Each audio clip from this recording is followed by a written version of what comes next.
સુરત શહેરના સલાબતપુરા પોલીસ સ્ટેશનમાં નોંધાયેલ કાપડ ચીટિંગના ગુનામાં વર્ષ 2019 એટલે કે 7 વર્ષથી વોન્ટેડ આરોપીને ઉત્તર પ્રદેશ કાનપુર ખાતેથી સુરત શહેરની ક્રાઇમ બ્રાન્ચ પોલીસે ઝડપી પાડ્યો।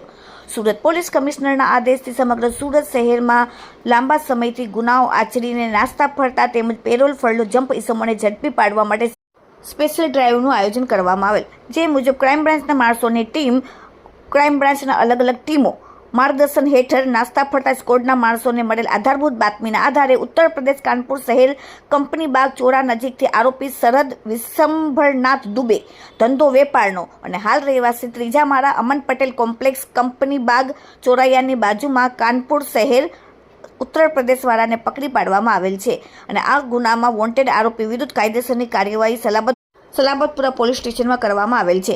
આ ગુનાનો આરોપી હાલ પકડાયેલ આરોપી સાગરીતો સાથે એકબીજાની મદદગાડીથી તારીખ 3/10/2018 થી 30/12/2019 દરમિયાન સુરતના રિંગ રોડ કોહિનૂર માર્કેટમાં સ્નેહ વર્ષા નામની સાડીનો વેપાર કરતો હતો।